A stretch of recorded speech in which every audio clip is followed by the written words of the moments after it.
2025年，中国正悄悄走向一场前所未有的技术幻象泡沫破灭期，不是房地产，不是 P2P， 而是一场由英伟达芯片引爆的制算泡沫。在表面看似繁荣的 AI 浪潮背后，是无数中企苦苦囤货，投入千亿，却发现根本用不上的算力堆积，是一条刚出生就注定要死亡的产业链，是一个中国式技术空转的真实缩影。5月，一则来自南部芯片代理商的内部消息震撼业界。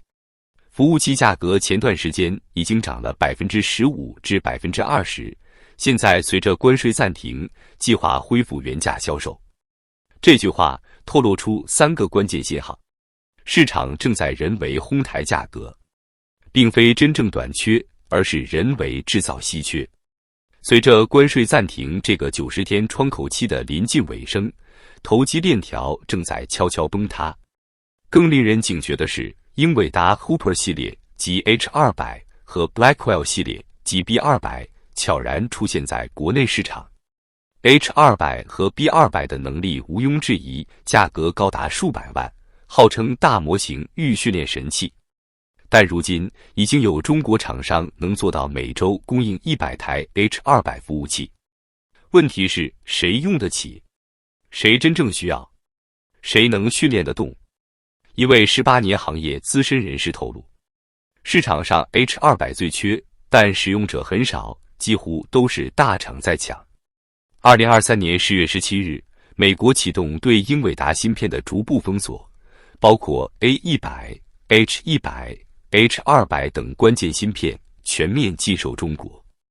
这场制芯战争直接让中国 AI 产业链陷入焦虑。在短短数月内，中国掀起一场疯狂的抢卡战争。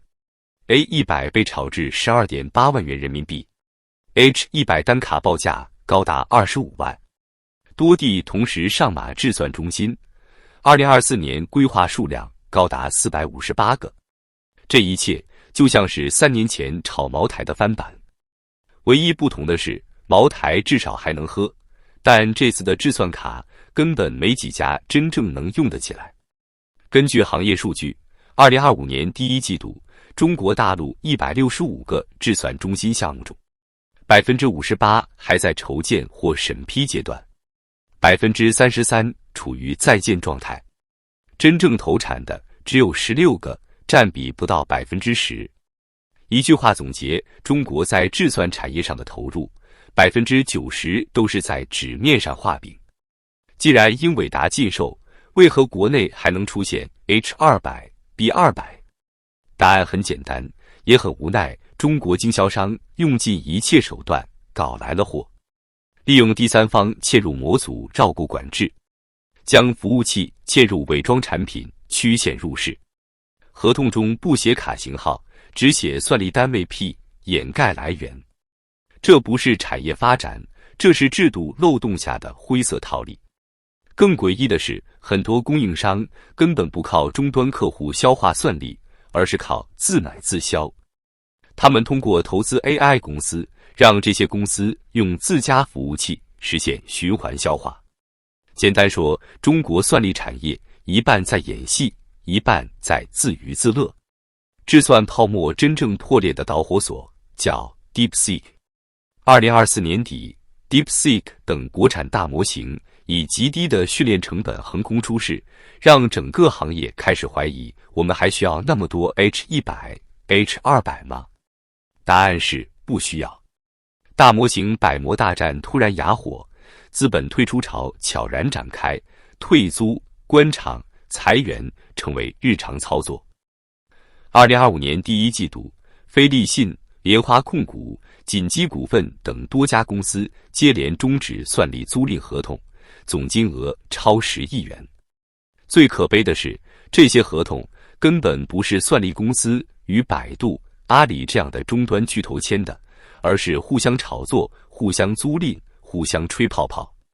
我们不是搞技术的，我们只是搞投资的。一位制算公司创始人私下坦言。与此形成鲜明对比的是，大厂还在加码投资。字节跳动计划2025年 AI 基础设施投入123亿美元。阿里巴巴宣布3年投入3800亿元。腾讯、华为也相继发布 AI 芯片模型计划。一个最残酷的现实摆在眼前，只有头部玩家还在玩，剩下的中小玩家正在集体出局。冯博，长磊资本合伙人一针见血地指出，算力交易的本质是产业链闭环，而现在只有巨头掌握闭环，中小企业只能靠讲故事。也就是说，中国绝大多数的智算中心 AI 公司其实根本没有算力消化能力，他们炒卡、建厂、融资、包装、退租，全都围绕一个泡沫核心，对未来 AI 爆发的幻想。炒算力就像炒房，只要接盘的人还在，泡沫就不会破。但2025年初，泡沫开始漏气了。根据虎嗅统计，仅2025年一季度，就有超过20家上市公司终止算力租赁或出售算力资产，累计规模超过30亿元。退租背后是一个个庞大的空壳智算中心被迅速拆解。一位供应商爆料，现在好多租户疑问就是 DeepSeek 以后没必要训练了，公司转向轻应用了，不需要重算力。这些租户有些是 AI 公司，有些根本就是投资公司假扮的 AI 创业者。他们不是真的搞 AI， 他们是在赌有人会花更高价收我的卡。而现在没有接盘的人了，更荒谬的还在后头。你以为这些智算中心退租就完了？不，他们学会了自我循环。投资公司 A 投了一家 AI 公司 B，AI 公司 B 从投资公司 A 自有的算力公司 C 购买算力，投资的钱转一圈又回到了自己口袋里。表面看是商业闭环，实际是左手倒右手。这就是今天中国智算产业链的真实写照，资源在流转，钱在循环，项目在审批，但实际落地的技术成果凤毛麟角。一旦智算泡沫破裂，最先被吞噬的不是那些喊着 AI 革命的大厂，而是被裹挟进来的中小企业、地方政府和散户投资者。他们押上全部家当，买了最贵的卡，搭了最豪的数据中心，等来的却是一场技术泡影。据南方科技智库估算，全国范围内地方政府主导的算力招商引资项目超过1000亿规模，其中多数是通过地方融资平台借债搞基建。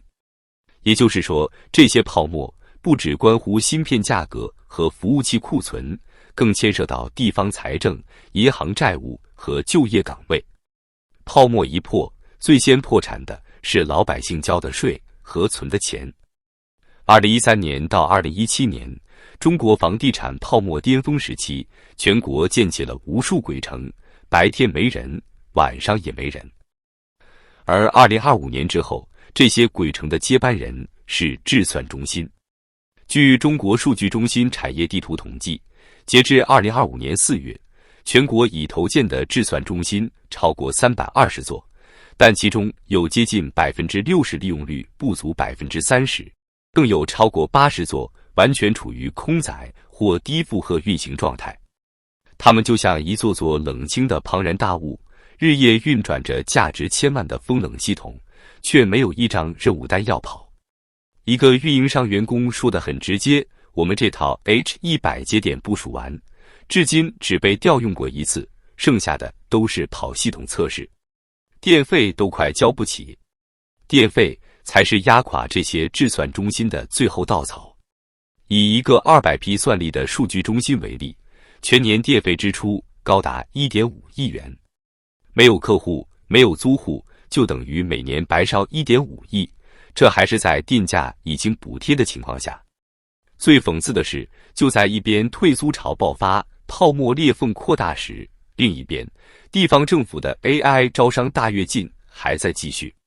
仅2025年第一季度，广东珠海宣布投资250亿元打造华南智算枢纽，贵州铜仁发布东数西算27计划，投入资金超180亿元。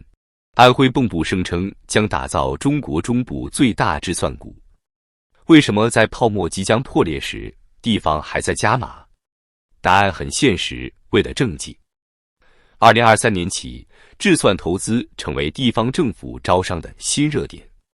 比搞制造业容易，比修高铁便宜，比房地产更安全，至少现在看起来。而政绩考核从不看未来收益，只看今天投了多少钱，拉来了多少高科技企业。只要一份 PPT、几张效果图、一个英伟达卡槽，就能撑起一个科技产业园。但当这一切崩塌的时候，损失的将不只是地方财政，还有大量被骗进场的民间资本。